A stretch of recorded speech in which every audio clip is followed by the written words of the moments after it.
Good evening, everyone, and thank you for being here with us this evening. I am Mally Rosado, the Council President for the Court of Common Council for the City of Hartford, and I am calling to order this public comment section of Monday, September 12th, 2022 to order. I am now going to read some housekeeping rules. Public comments shall be conducted in accordance with the following procedures. Each person wishing to address the council therefore shall, upon recognition by the presiding officer, give his or her name, address, and if he or she represents a group, shall, in addition, state for the record the name and address of said group or organization, and shall limit his or her remarks to 3 minutes. And for the record, we have 15 callers this evening, so I want to be very mindful of everyone's time. Therefore, please limit your comments to 3 minutes. And you could always email City Council with any information pertaining to your comments this evening. All remarks should be addressed to the council as a body and not to any individual member.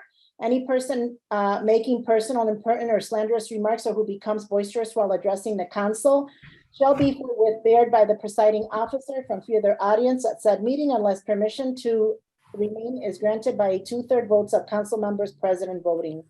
During public comment, there shall be no debate by the council, although questions may be asked by council of person making such comments. And members of the community, please be advised that this meeting is being broadcasted and recorded by Hartford Public Access Television and can be viewed via Hartford Public Access TV Facebook page, Comcast Xfinity Channel 96, www.hpa-tv.org, or channel 6032 for Frontier customers. Spanish interpretation is provided through a partnership with the City of Hartford and the Hartford Public Library. Additional accommodations can be made with enough notice to the office of the council president. And with that said, again, thank you for being with us this evening. I am going to recognize some of my council colleagues on the screen as I see them. And so first is Councilwoman Tiana Hercules, Councilman Nick LeBron, Councilman James Sanchez, Councilwoman and Assistant Majority Leader Marilyn Rossetti, our Majority Leader Councilman TJ Clark. We also have Mr. Noel McGregor, which is our town clerk on the screen. So without further ado, I want to note for the record that council at 5:31 p.m. for the record, received an email from Vicky Galen Clark in support of the resolution to end food desert in the city of Hartford. So council members, please, if you could read that with her comments on her support for this resolution. And first to speak on our list is John Monacella. You have the floor.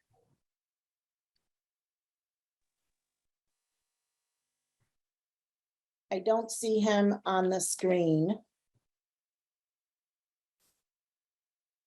I'm sorry. Okay, he's not on the screen. We will come back to him if he decides to join us later on. Second to speak. Council President, I think he's there, but he's muted. He's under John Ambruzzo. Okay, John, if you could unmute yourself. John Monticello. Yes, you have the floor. Okay, I'm at 100 Wall Street, Unit 820, Hartford, Connecticut. Currently, an unacceptable level of vehicular racing and noise occurs between Main Street and Park Street in Hartford, in Hartford's downtown area. This vehicular racing and accompanying noise disrupts the peace and quality of life of the residents, making sleeping impossible or disrupted and interrupting verbal communication and performing work and any other tasks that require concentration.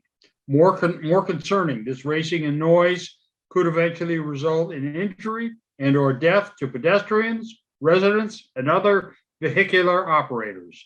The vehicle operators are certainly ignoring the speed limit and breaking the law. The vehicular noise is exceeding the noise levels as stipulated by the Hartford, Connecticut Code of Ordinances, Chapter 23, Section 23.5, which is in violation of the law.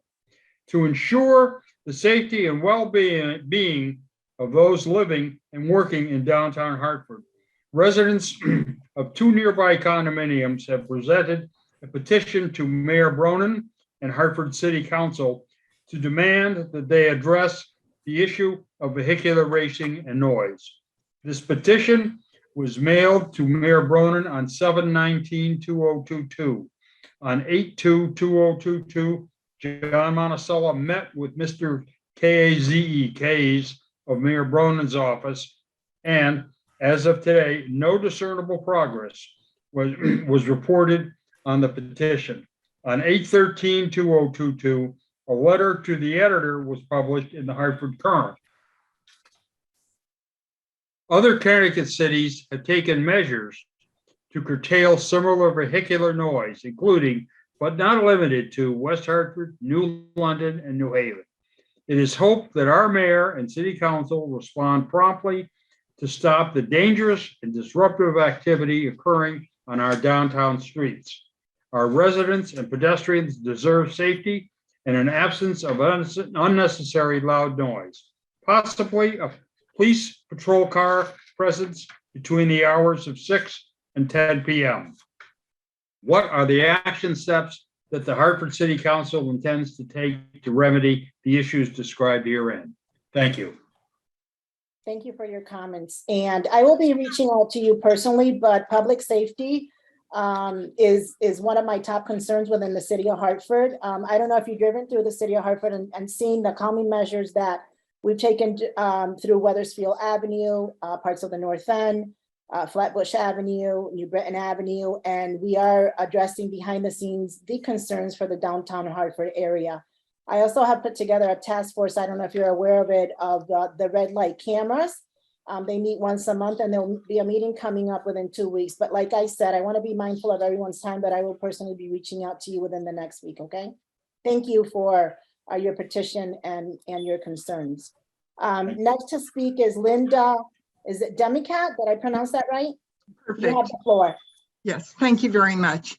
And to honorable councilmen and councilwomen, thank you for your attention. My name is Linda Demicat. I reside and own a condo in Bushnell Tower, Unit 3C. And I represent not only myself, but also the president of our board of directors has indicated that that what I say he certainly supports. I concur with what my fellow petition developer, John Monticello, had spoken about, the unacceptable level of vehicular racing and noise in downtown Main Street. You know, if you're outside in the evening and you're sitting even with the light, even before nightfall, and you're trying to carry on a conversation, you have to carry on a conversation between when people have stopped racing by. You cannot talk and you cannot hear the person that you're talking to in this environment. It is very disruptive. Also, sleeping, and our building faces Main Street. We're right above Main Street. With this kind of noise, it is very difficult, if not impossible, to sleep. And for those people who have sleeping difficulties, and many do have these days with all the stress that we're under, it's got to be extremely difficult. The noise there is an ordinance, chapter 23, section 23-5 of the noise level, which certainly is not being monitored or taken care of. Also, the racing of the vehicles is a very scary thing, the ignoring of the speed limit. And as was already said, there's people's safety and well-being is compromised. The residents, pedestrians, those on vehicles, as well as those people who are just driving through Hartford, coming and going from various activities. It is not unlikely that injury and worse could happen. So this disruptive and dangerous activity has to be dealt with. It has to be looked into. Other cities in Hartford are also handling this, and we have to do something especially for those of us who choose to live in the city of Hartford and work very, very hard to promote it. I want to bring up another item which is separate than the one I just said, which is the motorized scooters, the links, I believe they're called. Those scooters are running on our sidewalks. It is not, on a number of occasions I've been walking and someone goes whizzing by me on these scooters. I called today Manchester, New Haven, West Hartford. They have ordinances against pedal biking as well as scooters on city sidewalks. Now, I understand these vehicles are enjoyable, they're recreational, and some points they may be necessary for families who have transportation needs, but I have never, in my 22 years living here, seen any information either written on the television or any kind of postings publicly with some kind of regulations about the way riding on these particular vehicles should be handled. So I urge the city of Hartford to please look into some rules, some guidelines, some ordinances. If other cities can do it, we certainly can. I am very concerned and very truly disappointed about the lack of policies and procedures for pedestrian safety in this issue. It's very discouraging and very disappointing. Thank you for your comments, Linda. Thank you. I want to be very mindful of everyone's time, but my office will be reaching out to you too, okay? Thank you. Thank you. Next to speak is Mark Anderson. Mark Anderson? I don't see him on the screen, but we can come back to him if he decides to join us. Let me see if I'm pronouncing this right. Nathan Scalzone, you have the floor. Thank you, Madam President. Hi. 572 New Britain Avenue, behind the rocks, baby. With heartfelt love and great respect to our honorable court of common council, God bless you, and our beautiful city of Hartford. I thank the council for the distinguishing honor of addressing it today, for their hard work, devotion to duty, and service to city. I respectfully and with the sincerest regrets must advise voting against ratification of the city charter revision, exclusively because it does not vouchsafe the swift and secure restoration of our inalienable American right to district representation in our city's legislature, this council. This right is paramount and sacrosanct, and that this right is not secured in the city charter revision does represent a crisis of American democracy. All issues in the city charter revision, and indeed on this very city's entire agenda, must fall into subordination to the restoration of this right. Seeking the source of district representation in our democracy, one need look no further than America's founding document, our Declaration of Independence. Taking the third clause of grievances and substituting the words, the city charter revision, for the British monarch is sufficient, like so. The city charter revision has refused to pass other laws for the accommodation of large districts of people, unless those people would relinquish the right of representation in the legislature, a right inestimable to them and formidable to tyrants only. District representation, therefore, is no abstract concept, but rather a covenant of American democracy, a covenant made manifest by district offices with office space for our councilors, and which is staffed regularly by that district's constituent services liaison in coordination with the town and city clerk. Further, while we citizens have been deprived of our right to district representations, the citizens would do well to recall that our own council has itself suffered from the very same deprivation. Without districts which they may derive an authoritative mandate and to whom they should feel accountable for their votes, and without district offices where they may readily and expeditiously avail themselves of their people's counsel. Now, in conclusion, despite this crisis of democracy we all face together, it's also simply not fair to change the rules in the middle of the game. However, what we can do And what I respectfully call upon our council to do now is three parts. One, to create a new committee of the whole tasked to commit the next elected council in law now to the restoration of our inalienable right to district representation and to extricate that issue from all other issues pertaining to city charter revision.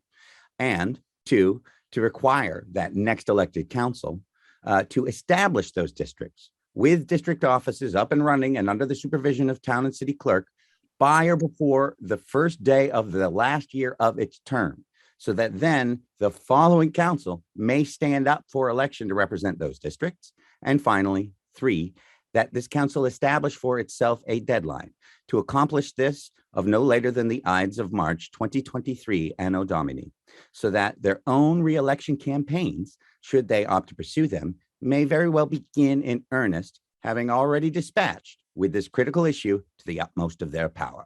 Given the self-evident Ninth Amendment issues at stake, I would respectfully advise the council to consider availing itself of its City Charter, Chapter 13, Section 2 on constitutionality, which does indeed seem tailor-made to address and resolve this issue.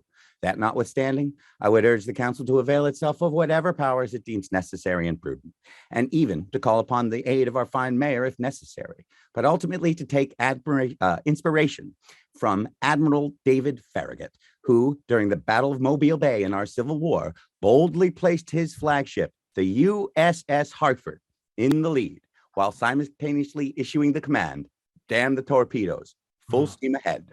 Hartford Court of Common Council, the highest honors, esteem, and affection of a grateful citizenry awaits you. We will abide with you in your great work and deliberations. This singular object of district representation in our council is indeed of the most stupendous magnitude, and it now lies before you. And so, into your wise deliberations and your loving hands, we do commit our most sacred and beloved American democracy. God bless you. God bless the city of Hartford. God save our great Hartford Court of Common Council. I thank the council and I yield. And we thank you for your comments. Have a nice evening. Thank you. And you. Next to speak is Mr. Peter Little. Thank you, President Rosado. I hope everyone had a wonderful summer. It's nice to be back. Tonight, I'd like to start with a declaration that police oversight mechanisms in Hartford are not working the way they should. Let me give 3 examples, please. Lawsuits. Here, let's talk settlements and payouts. It's not on tonight's agenda, but soon council will be presented with another settlement agreement with a payout amount. Of course, that number is typically withheld from the public. I'm guessing it will be on the next council meeting agenda, September 26, that members will be called into executive session, as happens regularly at Common Council, to hear the Corporation Council explain in detail why this case should be settled. 10 days ago, the city filed a notice in federal court of a proposed settlement in the case of Samuel Cruz, the former HPD detective who sued the city for racial discrimination in 2019. Cruz was joined by 2 other HPD officers, Sean Michelle and Brian Nelson, who sued the HPD alleging retaliation when they supported Samuel Cruz's discrimination suit. Thinking about these settlements, I have to say, the public is tired of being excluded from the executive sessions to discuss payouts for police misconduct. These are taxpayer dollars, and the public wants to and should know how they are being spent. You, council members, can ask Natalie Fiola Guerrini for details, but we cannot. So council members, please understand and hear this. If the parties are bound by an NDA and there are boundaries which prevent you from releasing the details of these settlements, we will obtain the settlement details and will present the full story to the public. We have the right to know.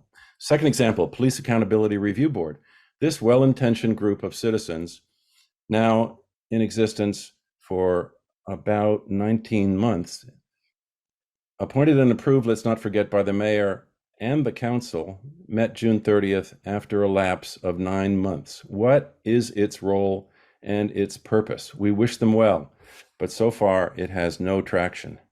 And finally, I'd like to address the council itself and the committee work that takes place in quality of life and public safety and labor, education, workforce, and youth development. As you know, as co-chairman of the Greater Hartford African American Alliance's Accountability Now Committee, I've expressed concern about the way in which the union contract has been negotiated in secret. Councilman Mitchum and Hercules earlier in the summer requested by resolution a forum at which they and the public could ask Corporation Counsel about the progress of those negotiations. And those issues were addressed at the Louis Committee August 17.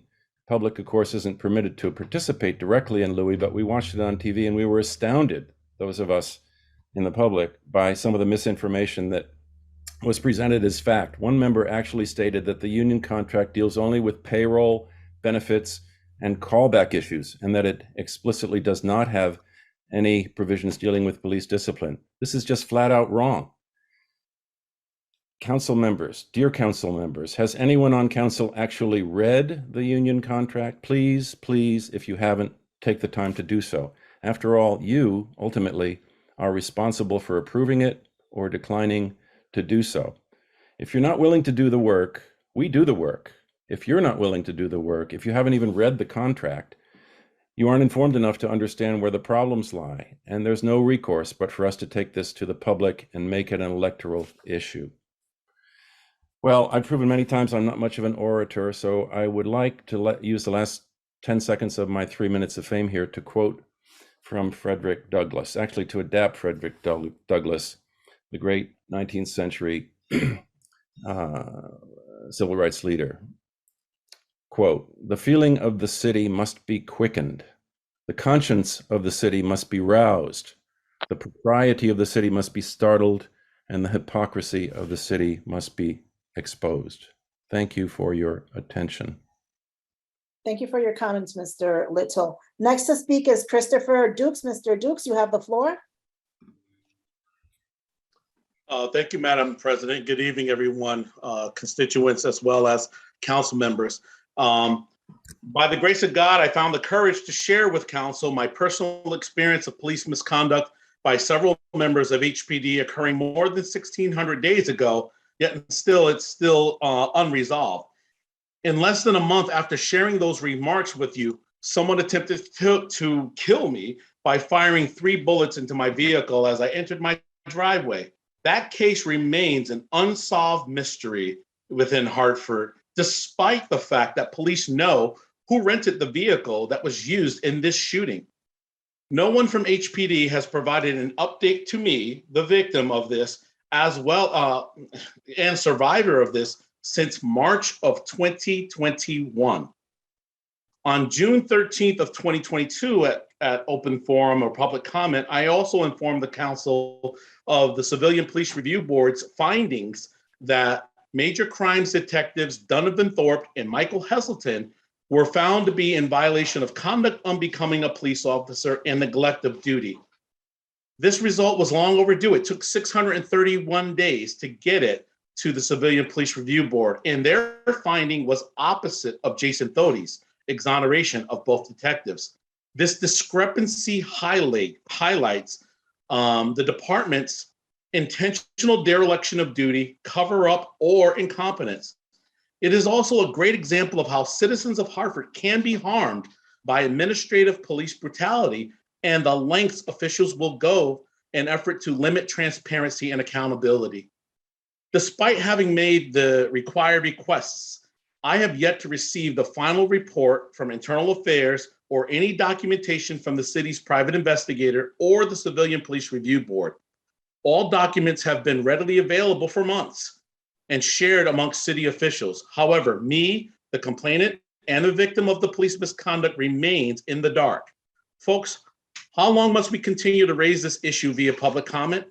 When will this council act to serve me and my children to finally remedy this matter? Now on day 1601, my children remain in harm's way because of the corrupt actions of these 2 detectives and the other members of the HPD who, for now, have escaped accountability. Our city, the people of Hartford, deserves a police force completely dedicated towards protecting and serving all of us with honor. We deserve a police contract that not only provides fair pay and health care for each deserving officer, but also serves the citizens of Hartford well by removing all the barriers that are currently in place, hindering transparency and accountability. We need that now. The Greater Hartford African American Alliance has performed extensive research and has already shared its findings with council members in multiple ways. Now is the time for this council to responsibly act to these recommendations. I will close by all due respect to the council members, thanking you for your time and listening to me, your tax-paying, law-abiding, and voting constituent. I am praying for all of you as I continue to do. Thank you for your time. Thank you for your time, Mr. Dukes, and your comments. Next to speak is Denise Halter. Good evening, everyone. Good evening. And oh dear. Oh well. We can see you and we can hear you. Okay, good. My name's Denise Holter. I am a resident of the Northeast NRZ neighborhood. I live on Enfield Street in Hartford, and I'm here this evening as chair of the Community Action Task Force of the Healthy Hartford Hub to speak in favor of the resolution introduced by council members Clark, LeBron, and Sanchez. It's a lot of detail, so if you don't mind, I'll just read. Okay. All right. Okay. So the Healthy Hartford Hub Community Action Task Force is a resident-led initiative of anchor institutions that came together through the Promise Zone Initiative. We have been working since 2017-18 to bring a full-service grocery store to Hartford. And at that time, the organizations on the Invest Health team, which include Trinity Health St. Francis, the United Way, Hartford Food Systems, University of Connecticut, and the city's Department of Health and Human Services, along with Wellville and the Hartford Community Loan Fund, have worked together with the developer, Randy Salvatore, to bring a full-service grocery store to the plot of land that Mr. Salvatore has control over, which is directly across from the baseball stadium. We, the members of the CATF, are in full support of the reasons that this resolution has been introduced, but we also want to highlight the fact that the city has done extensive research in determining where the best location for a grocery store will be. And that is at the Arrowhead Gateway area. As a resident of North Hartford, this is particularly important to me because until recently, that area served as a barrier from the commerce and industry that was taking place in North Hartford and in downtown Hartford and in other parts of Hartford. And we see this as a life impacting sea change in bringing future prosperity, small business development, home ownership, full service grocery store, and health promoting services. And by health promoting services, we do not necessarily mean clinical services, but in recognizing in order to have a healthy neighborhood, you have to have healthy relationships and healthy mindsets.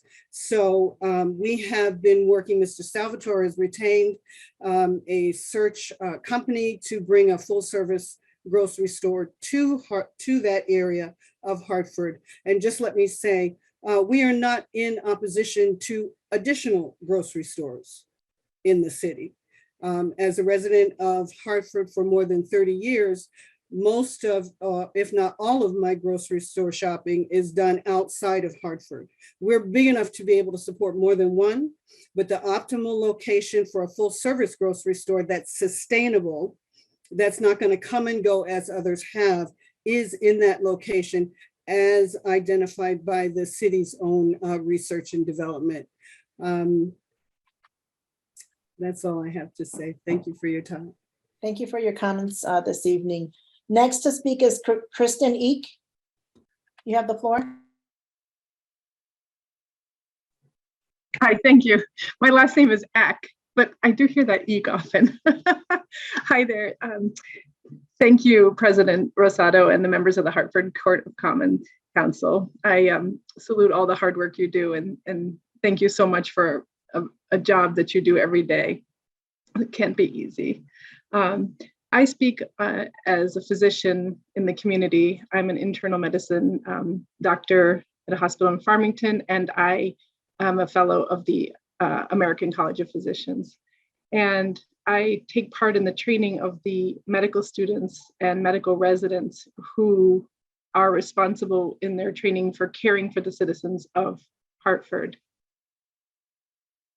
And over the course of my career, I have noticed, as have my colleagues and have these trainees and students, that we are treating a lot of downstream effects of lack of nutrition. When we see what food is available in Hartford and that there is a lack of a full service grocery store, as Denise so rightly pointed out, we can't help but think that what we are treating in the hospitals and clinics is often the sequelae of very unhealthy choices that are available. On a day-to-day basis, we treat hypertension emergency, heart attacks, strokes, diabetes leading to amputations, blindness, wounds. And we notice that good nutrition is directly linked to good health outcomes. This has been supported over and over in study after study. And when we look at communities around the world that live to be 100 in the largest numbers, like for example, the Blue Zone studies, we see commonalities in their diet patterns, which do not include packaged foods, pre-made foods, foods laden with preservatives, foods laden with MSG, foods laden with salt, foods laden with high fructose corn syrup. And when you drive through the available food offerings in the smaller markets, we don't see a large range of fruits and vegetables. And for good health outcomes, we need that. And we need people to understand what to do with those, how to cook those, starting at the youngest of ages. So when I hear Denise speaking and the hard work of Mr. Salvatore advocating for a full service food market, as well as other people like Angela, who is also on this call, it really, I think, is absolutely critical to the health of Hartford. When I'm in Farmington or Avon, I can see supermarkets everywhere. In Avon, there are over 8 of them. And people there have life expectancies 15 to 20 years longer than those in neighborhoods in North Hartford. And that's just not right. That's just not right. So I beg you, council members, please do everything you can to put a food service market in, a full service one, and to expand the range of fruits, veggies, and healthy offerings, and to expand teaching even for children how to cook these and, to make nutritious meals. I think the outcomes will save a lot of hospitalizations, medical debt that the community is burdened with, and give years back to a community that most certainly deserves it. I would also advocate, I don't want to dilute the message, but I think that, with climate change, we're going to see very big storms. I would also advocate that Hartford advocate for more funding from the state to upgrade the sewer and water systems such that unhealthy waters don't rise into the neighborhoods and homes of people in Hartford. And I just want to say one other thing, just going back to the supermarket, I should have added it there, but a lot of the foods that I see people eating are packaged in plastics, in foils, in styrofoam, and those are directly disposed of, unfortunately, in Hartford. They are burned in Hartford. They're put in landfills in Hartford. The toxic sludge from them is in Hartford. The particles, the nanoparticles are ending up in the bodies of Hartford citizens. That's just not right. So I think all in all, a sustainable, healthy food system in Hartford, a full service supermarket with a focus on sustainability, education, and also taking care of the water, the water systems and water disposal systems would be wonderful and would reduce hospitalizations, which would deprive me perhaps of patients, but I think the people of Hartford deserve that. Thank you. Next to speak is Danny Martin. Is Danny Martin on the screen?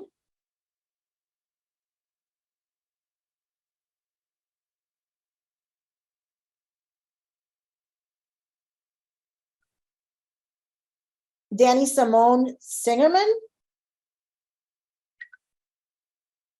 You have the floor.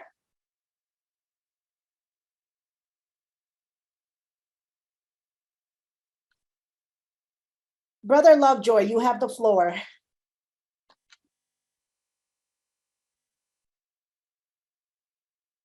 Thank you very much, ma'am. Can I be heard?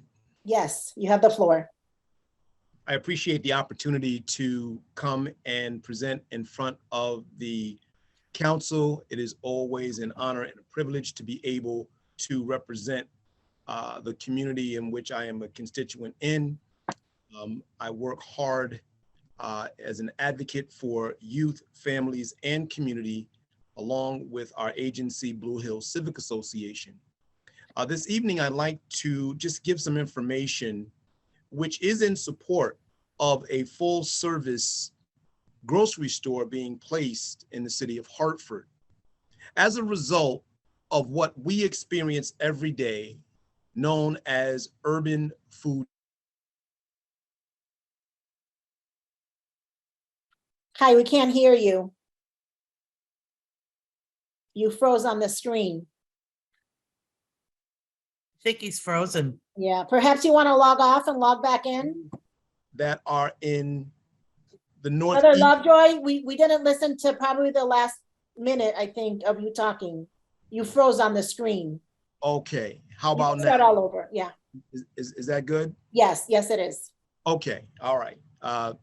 We also need to advocate for better internet in our neighborhoods. But again, today we are talking about food deserts. You know, with an influx of people moving into the inner city of Hartford, it has magnified this existing problem of food access. Urban areas like the city of Hartford have been progressing in terms of certain opportunities, but the poor continue to struggle. As people move to these areas more and more, they have been forced to adopt new methods of cooking and acquiring food. Adults in urban areas tend to be more obese, but they have a greater access to fast food, especially when it comes to feeding their children. For many people, the reason for not being able to get nutritious food is a lack of supermarkets, full service supermarkets, grocery stores, and healthy options in our own community. When supermarkets are inaccessible, it has been shown that vegetables and fruit consumptions are lower. When prices are high and there is a lack of financial assistance, as exists in many of our North Hartford neighborhoods, many living in these places with limited grocery stores find themselves in a situation of being unable to get the food that is necessary for healthy living. I could go on. I would like to stop and just say, again, working with youth, families, and communities, we see many issues in our community. Let us work to support the council's efforts to put a full service grocery store in the inner city of Hartford. Thank you very much. Thank you for your comments. Next to speak is Angela Harris. Angela, you have the floor. Good evening. Can you hear me? Yes, we can. You have the floor. Okay, great.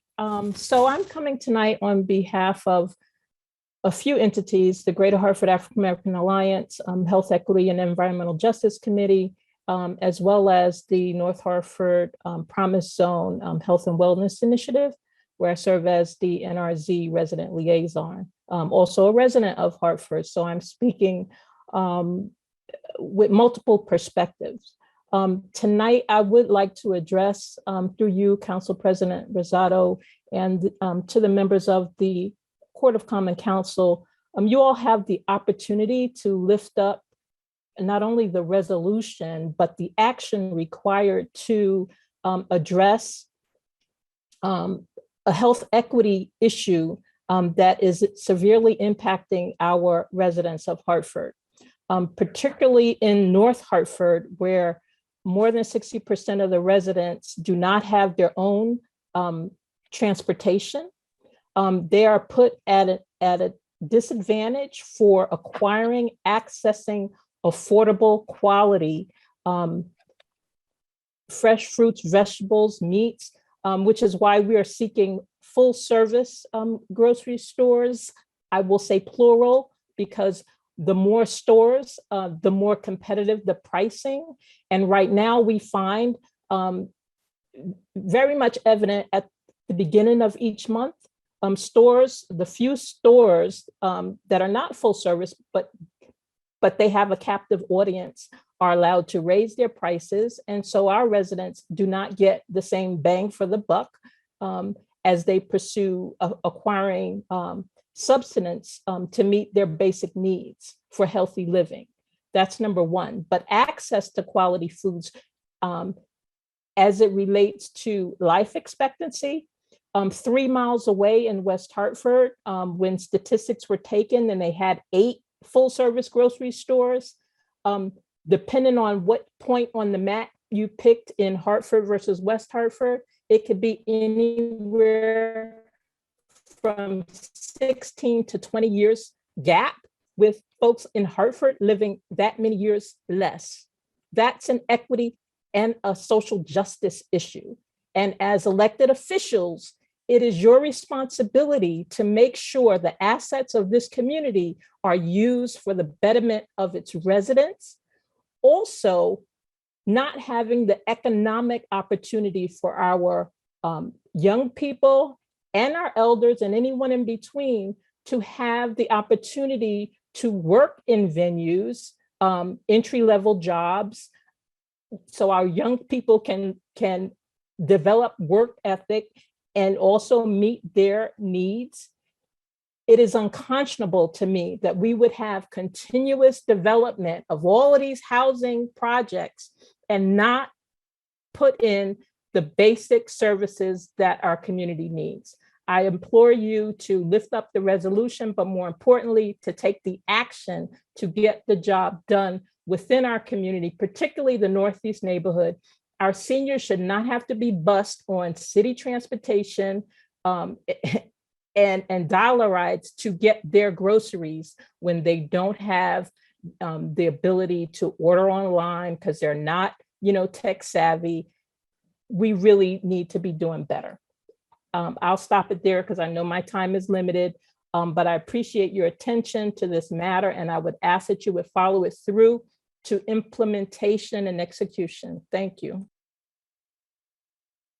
Thank you, Angela, for your comments. Next to speak is Beverly Hines.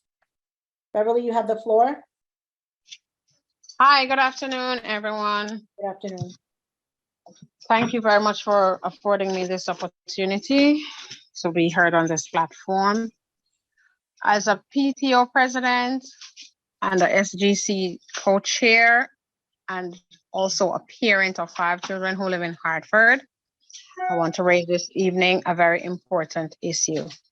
Now, my daughter, who's an 8th grader at a middle school, last year she was being bused to and from school.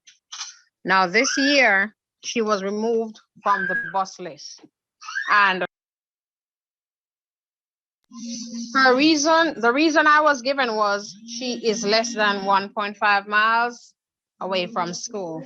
Now, I'm not sure when these laws were made in regards to how far or how near a child must live in order to be bused to school. But one thing I can tell you, today, September 12, 2022, the streets of Hartford is no place for any child to be walking, much less where they're walking from. I live on Huntington Street. So if my child is going to be walking to MLK from Huntington Street, my child will definitely have to take that bridge at Sigourney Street, go over that bridge right there. That right there is a hazardous spot for more than one reasons. Then when she's done with Sigourney, she's going to have to cross over Albany Street. Now, Albany Street is what I deem murder capital of Hartford, right? Albany Avenue at any time of the day is a dangerous place. Now, my 14-year-old daughter, I cannot trust to have my child walk 2 blocks, 3 blocks, 4 blocks alone, mind you, walking to school. And especially in fall when the mornings are darker, later we have daylight time coming in at 8:30. That's the time we get a clear morning view. And in the evenings when the evenings start getting dark as early as 3:30, 4 o'clock. Now, as a parent, am I to sit here at home and I'm judging every minute this child is taking a step? That's like literally dread. Because the fact that I'm not able to monitor her on a phone. She's not walking 10 minutes. The walk from MLK to here is a good 45 minutes, right? So I don't know when or where we need to meet to discuss with the persons who are in charge of this school bus situation. And I've had persons email me, text message me as the PTO president, Ms. Hines, who do we address about this? And I reached out to downtown and I was told that this is a state, this was a law that was made by the state. Now I know as we go through stages of development, laws have to be changed to accommodate our generations as we go. That law may have been useful back then, but now where our streets are so dangerous, we have robberies, we have shootings, we have rapes, we have abductions. Just every day, something is on the news from North Hartford, right? So there's no way I can feel safe as a mother. And the other parents who I represent too, when they voice their concerns as to what is their dread, basically we're all along the same thread. The streets of Hartford is no place for a child to be walking. The other thing is when I take my children to that bus stop right there on Sigourney Street, the Boys and Girls Club in the morning. Beverly, Pardon? Beverly, I hate to interrupt you, but you passed the 3 minutes. I'm going to have my office, Adam Murphy, reach out to you tomorrow, and we're going to have a conversation about this and talk to the superintendents of schools, Dr. Leslie. Thank you very much. Okay, Thank you. I will follow up with you, I promise. I appreciate you. Thank you very much. Good evening, Thank you everyone. for being a voice for the children. Thank you. Next to speak is Danielle Warren Diaz. You have the floor. Hello, Daniela, everyone. Can you hear me? Yes, we can. Oh, it's gotten dark since the meeting started. Okay, we can hear you and see you. Okay, I'm Danielle Warren Diaz, and I've lived in the north end of Hartford for 60 years. I was born and raised here. The only time I didn't stay here for a year was when I was in college. Go HBCUs. I graduated from Historical Black College. And I'm here to support the petition about the food desert in the north end of Hartford. I live on Richfield Street, and I know that I appreciate those who went before me gave the information, who supports this petition. So I know I don't need to speak to the choir. unfortunately, this has been an issue in the North End of Hartford for the 60 years I've been here.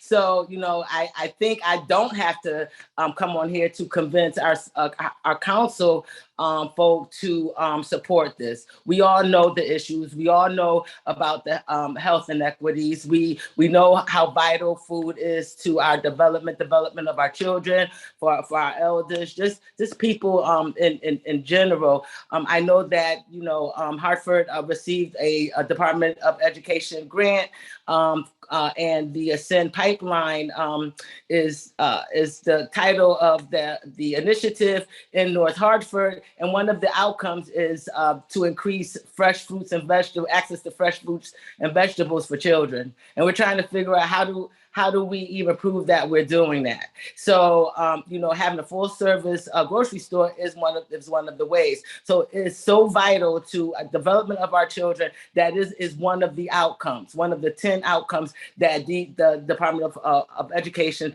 said we must somehow meet with the funding that they provided to address the promise zone, and that is the North Hartford. So again, I thank you for allowing me the space to be able to speak and petition for something that has been vital to my community, has been an issue in my community for so long. And I know that, you know, our council folk and other city leaders will support this. Thank you.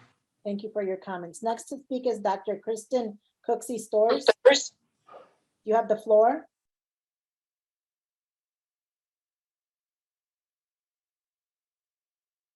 Dr. Kristen Cooksey, I see you on the screen. Can you unmute yourself? You have the floor. Please check the chat. I think she left a message. I think she's having problems with her voice tonight. Okay, thank you. We look forward to receiving your comments via email. Next to speak, Mr. Max Kathari. You have the floor. Hi, thank you for giving me this opportunity to speak in front of the council. My name is Max Kotari. I own 2 businesses in the north end of Hartford. I've been here for 30 years. I own a company called Express Kitchens, and I own a company called Star Hardware. My wife and my wife owns the hardware store. We have been in the north end for 30 plus years. It is very, very frustrating to hear about the grocery store conversation that's taking place. So 25 years ago, God bless her soul, Miss Ella Cromwell and I stood at the corner of Main Street and Windsor Street, and we were trying to get a grocery store at that time.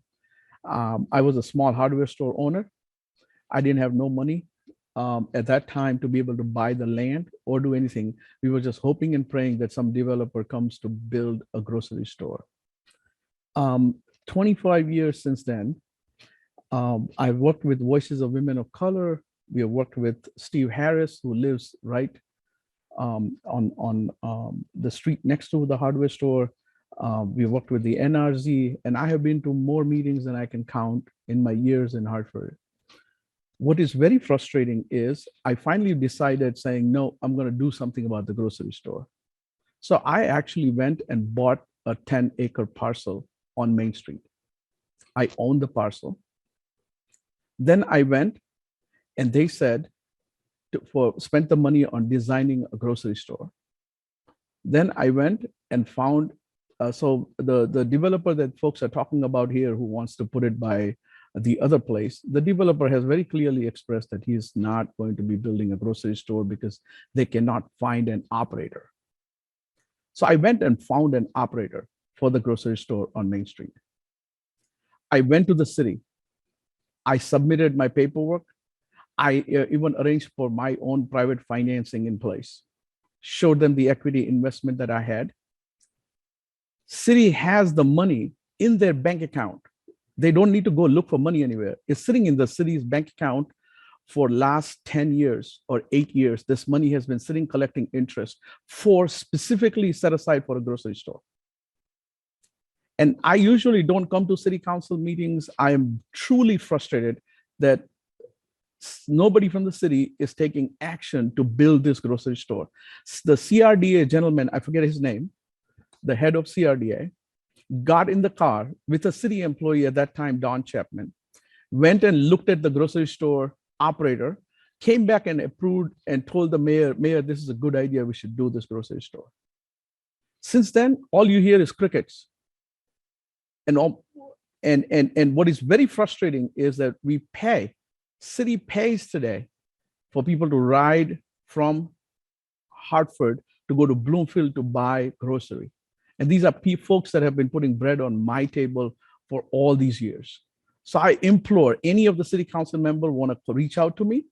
I'll be glad to show you the land. I'd be glad to show you the operator. I'd be glad to show you the financing that's in place. It's just that the city, I don't have a lobbyist like the out-of-state developers, and maybe that's the issue.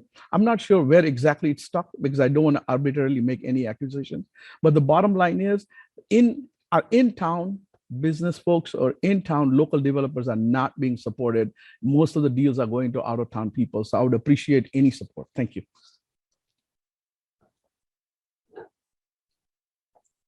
Thank you, Mr. Kothari, for your comments. That comes to the end of the speaking order. Is there anyone on the screen that wishes to address this council body for their comments this evening that I have not called upon on? Going once. Is there anyone on the screen that wishes to address this council body that I have not called upon on? Going twice. Is there anyone on the screen who wishes to address this council body that I have not called upon on? Great. There being none, I thank everyone for their comments this evening. Thank you so much and have a wonderful evening. And we will, after this meeting, have our council meeting at 7 p.m. So please feel free to join us. Thank you and have a nice evening. Good night.